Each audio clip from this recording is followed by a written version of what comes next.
So this is an explanation of clip number 7 of the interview I did with Reb Zalman Schechter in 2010 when he was 85 years old.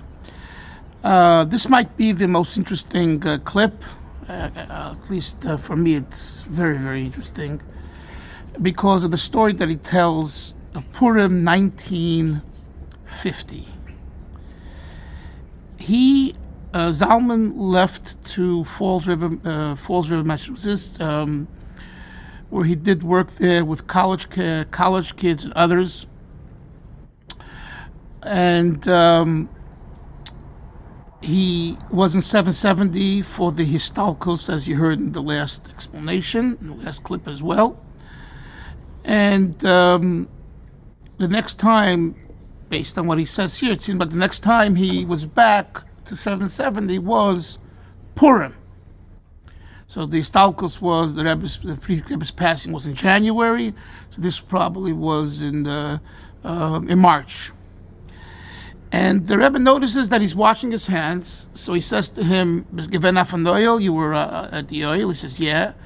And he says, Zalman says in English, but probably said in Yiddish, it's all's good. You requested of Hashem, all good, for all your prayers should be answered. He says, Amen.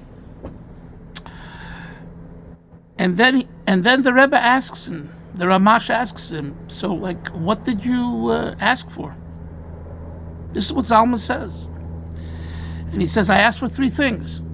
1, that there be a Rebbe, because at that time in 1950 till 51, the question was, who should be the Rebbe, and the back and forth as we discussed earlier. So there should be a Rebbe. No, the Rashag and the Ramash did not formally say they are Rebbe or they're not Rebbe. It was just a doubt, back and forth and all that. So there should be a Rebbe. Number 2, you should be the Rebbe. This is what he tells the Ramash, standing in the hallway in 770. You should be the Rebbe. And number 3, you should be blessed to have children. And he says the Rebbe held his hand, or he held the Rebbe's hand. He says that, listen carefully, he was holding the hand, and they both cried. I believe the story, because Zalman was the type, as you hear throughout this interview, to speak his mind.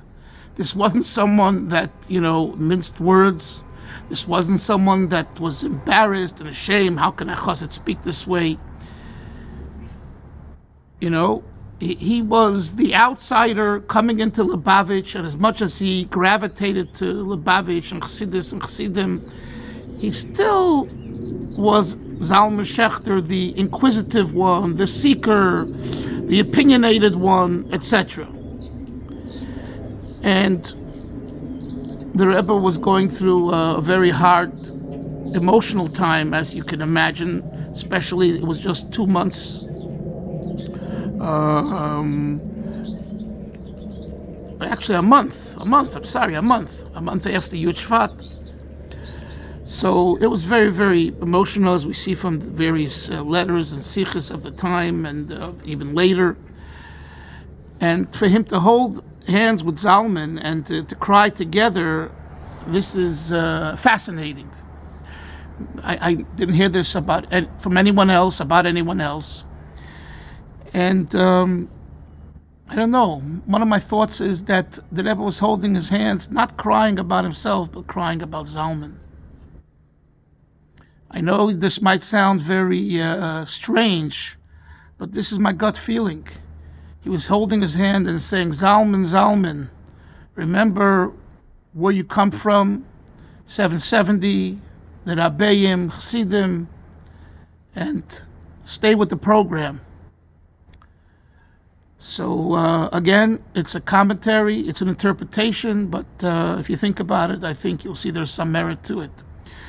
Okay, we go on in the clip, and he talks a lot about his interaction with the Friedrich Rebbe, Rabbi Simpson, and doing things for the Friedrich Rebbe Mesilas Shabbos, which he claims he started together with Avram Weingarten, although for the record I don't believe he started it, but he definitely was part of it.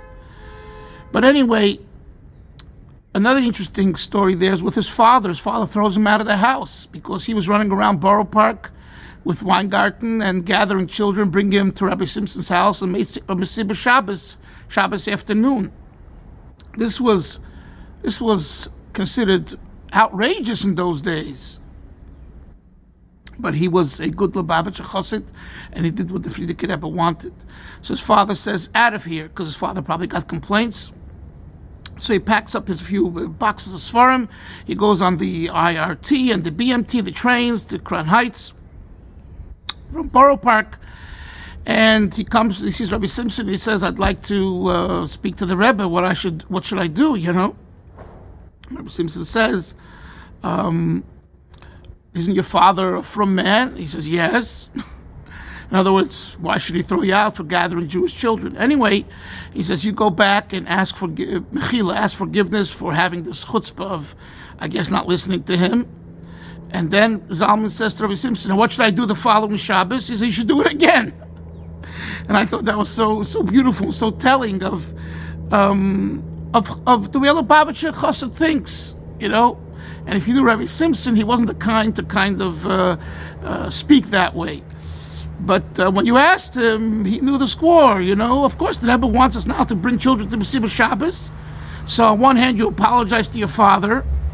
And on the other hand, the next Shabbos, you go out and do it again.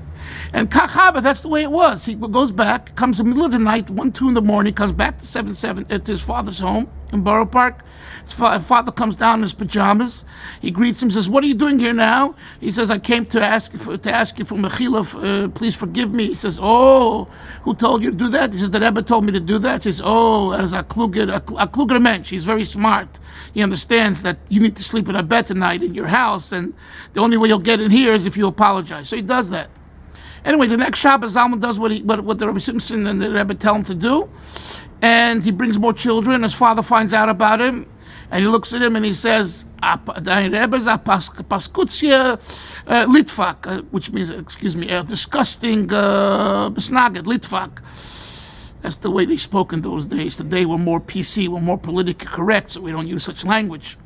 But anyway, and it's a very, very funny story, telling story, and also, again, seeing his commitment to the Frierdiker Rebbe and what was going on in 770. And finally, another very important thing, I asked him if he felt that he had more hiskarvus, closeness, and a relationship with the Frierdiker Rebbe more than the rest of his friends. And he answers me, yes.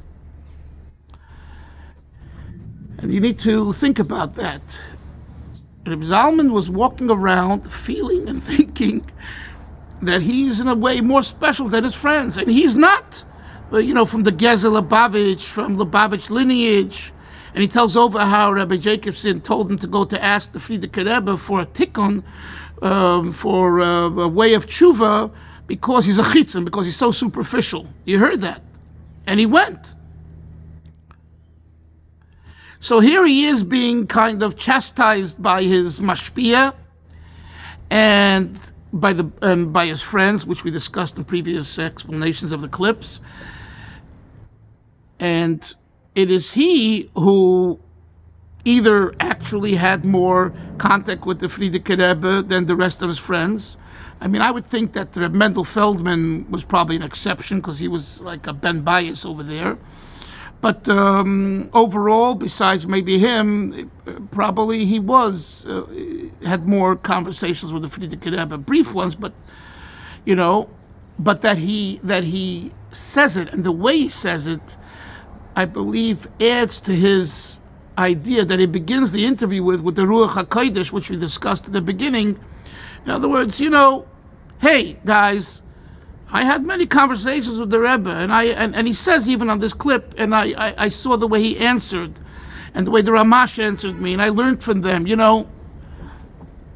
He convinced himself that he learned from them how to be a Rebbe, in a way. I think that's part of what he's thinking. I'll let you decide whether that's true or false.